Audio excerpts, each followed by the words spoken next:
नमस्कार, मैं हूं सुरेश कुमार। आप देख रहे हैं भारतमणि इंडिया। तस्वीरें इस वक्त आप देख रहे हैं एमएम पब्लिक स्कूल असंध से, जहां पर परम श्रद्धेय स्वामी व्यासानंद जी महाराज यहां पर आज आध्यात्मिक सत्संग जनता की भलाई के लिए यहां पर करने जा रहे हैं। जो महाराज जी का स्वागत करते हुए गणमान्य व्यक्ति और आरवी भारद्वाज जी यहां पर इस वक्त फूल माला पहनाकर शरण कमलों में अपना शीश झुकाते हुए।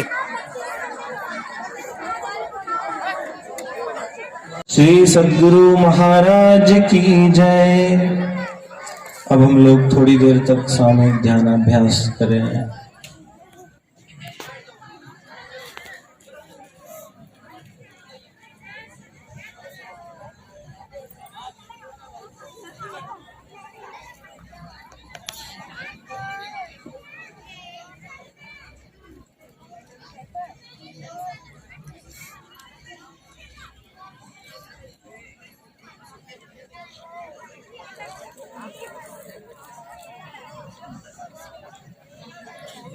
मेरा मुझ में कुछ नहीं, जो कुछ है सब तोर, तेरा तुझको सौंपते क्या लागेगा मोर। महर्षि में ही पब्लिक स्कूल के प्रांगण में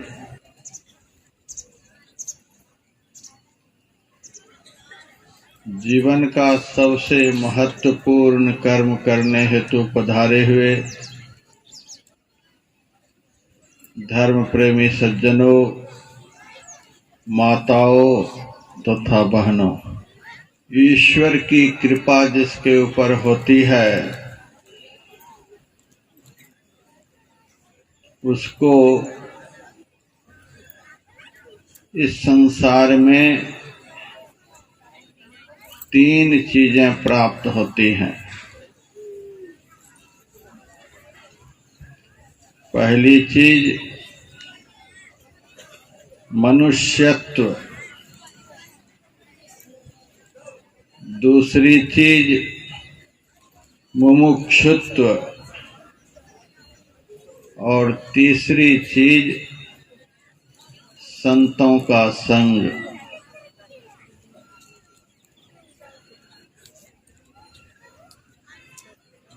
मनुष्य का शरीर पाना कुछ और बात है, लेकिन सच्चा मनुष्य बनना यह कुछ और बात है।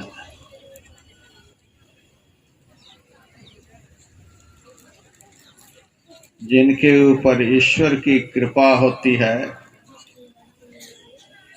वही संसार में सच्चा मनुष्य बन पाता है।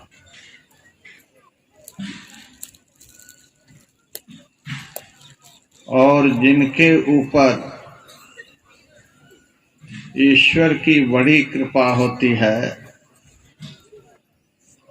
उसी के मन में मोक्ष प्राप्त करने की इच्छा उत्पन्न होती है। और ईश्वर की कृपा जिनके ऊपर सबसे अधिक होती है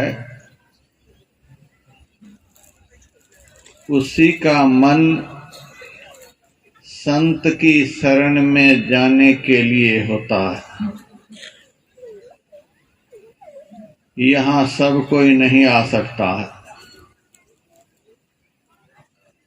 सिनेमा हॉल में जाने के लिए ईश्वर की कृपा की कोई जरूरत नहीं है। दुनिया में और कहीं भी जाने के लिए ईश्वर की कृपा की कोई जरूरत नहीं। आप आराम से जा सकते हैं, लेकिन संतों की शरण में सब कोई नहीं जा सकता। संतों की शरण में वही जा सकता है जिनके ऊपर ईश्वर परमात्मा की दया होती है।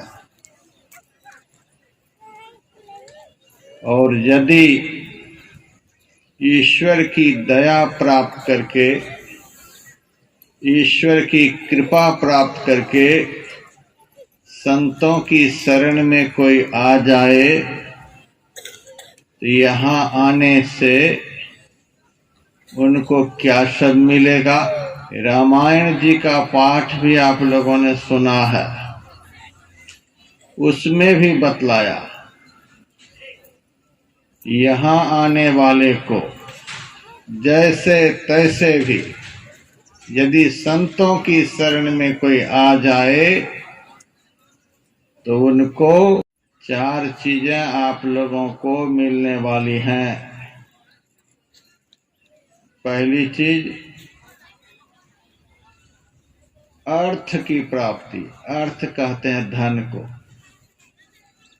जो संत की शरण में जाएगा उसको धन की प्राप्ति होगी।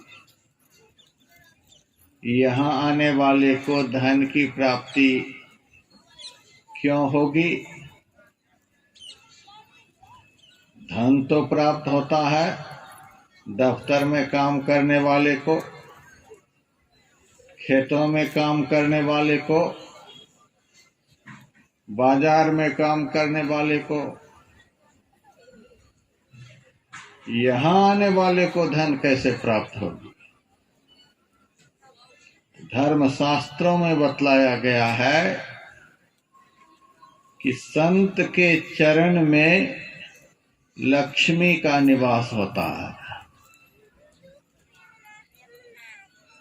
आप लोग मंदिर में देवी देवताओं की प्रतिमा को रखते होंगे, बहुत ऊंचाई पर रखते होंगे, लेकिन संत से ऊंचे संसार में कोई भी नहीं है। संत की ऊंचाई के सामने सब नीचे ही हैं। भगवान राम भी जब दुनिया में मनुष्य के रूप में आए तो वे भी संत का संग करते थे, संत की वाणियों को सुनते थे, संत का संग करते थे, संत को प्रणाम करते थे। यहाँ तक लिखा हुआ है कि संत के चरणों को दबाते थे। विश्वामित्र मुनि जब विश्राम में जाते थे तो भगवान श्री राम उनके चरणों को दबाते थे।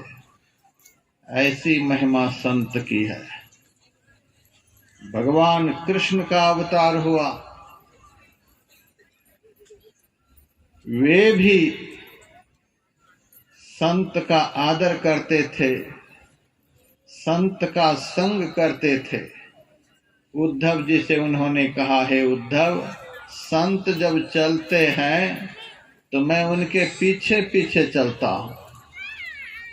उद्धव जी ने कहा, सारी दुनिया आपके पीछे चलती है और आप संत के पीछे चलते हैं, क्या विशेषता है संत में? भगवान कृष्ण ने कहा, संत के चलने से उनके चरणों से जो धूल उड़ेगी, उस धूल का स्पर्श मेरे शरीर से हो जाएगा तो मैं पवित्र हो जाऊंगा। ऐसी महिमा है संत की। भगवान कृष्ण भी संत का सम्मान करते थे। और भगवान शिव ने तो पार्वती जी से कहा, हे पार्वती, संतों के समागम के समान संसार में दूसरा कोई लाभ नहीं है।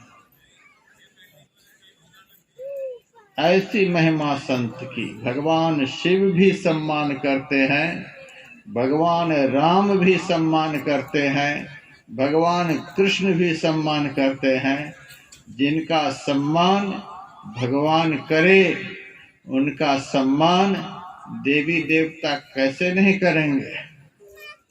धर्मशास्त्रों में लिखा हुआ है, लक्ष्मी है संतन की दासी, संत के चरणों की दासी लक्ष्मी होती है। संत के चरण में लक्ष्मी का निवास होता है। इसीलिए जो संत की शरण में चला जाता है उनके ऊपर लक्ष्मी प्रसन्न हो जाती है। उनके जीवन में धन की कभी कमी नहीं होती है। जैसे तैसे धन तो आदमी जमा कर लेते हैं, जैसे तैसे धन तो आदमी कमा लेते हैं, लेकिन जैसे तैसे जो धन प्राप्त होता है उस धन से आदमी को शांति नहीं मिलती है। करोड़ों की संपत्ति है, अरबों की संपत्ति है, सिर पर हाथ लिए बैठा हुआ होता है, महाराज शांति नहीं मिलती है, महाराज शांति नहीं मिलती है। शराब की फैक्ट्री चलाने वाला भी धनवान होता है, बूचर खाना चलाने वाला भी धनवान होता है, और भी बहुत तरह के धंधे करने वाले धनवान होते हैं, लेकिन उस धन से शांति नहीं मिलती है। लेकिन संत की कृपा से जो धन प्राप्त होता है उस धन से शांति मिलती है, उस धन से धर्म होता है, उस धन से सुख मिलता है, उस धन से आनंद प्राप्त होता है। इसीलिए जितने भी सत्संगी भाई वहाँ यहाँ बैठे हुए हैं, यहाँ बैठने वाले के ऊपर संत की कृपा होगी, और संत की कृपा जिनके ऊपर होती है उनको धन की कभी कोई कमी नहीं होती है। धन भी मिलेगा, शांति भी मिलेगी, सुख भी मिलेगा और आनंद भी मिलेगा। यह दुनिया में कहीं भी नहीं मिल सकता है। दूसरी चीज, जो यहाँ आकर के बैठेगा अर्थात जो संत का संग करेगा उनको धर्म की प्राप्ति होगी, वही सच्चा धर्मात्मा होगा। यहाँ आप लोग बैठे हुए हैं, कोई झूठ बोल रहे हैं, कोई चोरी कर रहे हैं, कोई भी व्यक्ति किसी भी प्रकार के नशाओं का सेवन कर रहे हैं, कोई भी व्यक्ति हिंसा किसी की कर रहे हैं, कोई भी व्यक्ति किसी की निंदा चुगली कर रहे हैं, कोई भी व्यक्ति दूसरे की माँ बहनों को बुरी निगाहों से देख रहे हैं, संतों की शरण में बैठने मात्र से ही मनुष्य का पाप क्षय हो जाता है, पाप करने की प्रवृत्ति खत्म हो जाती है। पाप का ही परिणाम दुख होता है, क्लेश होता है, अशांति होती है, बेचैनी होती है। पाप करने वाला कभी शांति से जी नहीं सकता है। संत की शरण में जाने मात्र से ही समस्त पाप का नाश हो जाता है। इसीलिए यहाँ बैठने वाले को धर्म की प्राप्ति होती है, शांति की प्राप्ति होती है। और तीसरी चीज, मनोरथ की सिद्धि होती है। जिसके मन में जो मनोरथ होगा वह मनोरथ धीरे धीरे पूर्ण हो जाएगा। उसका मनोरथ कभी अधूरा नहीं रह सकता। दिल में जो कामना होगी संत की कृपा से सारी कामनाएं पूर्ण हो जाती है। और चौथी चीज, मोक्ष प्राप्त होता है। संत को छोड़कर इस संसार में मोक्ष कोई भी नहीं दे सकता। मोक्ष क्या है? मोक्ष कहते हैं अखंड सुख को, अखंड शांति को। संत को छोड़कर मनुष्य को अखंड सुख कोई भी नहीं दे सकते। आप ऐसी जगह बैठे हैं, आज आप ऐसा काम कर रहे हैं जिस काम के करने से अर्थ, धर्म, काम और मोक्ष प्राप्त हो जाता है।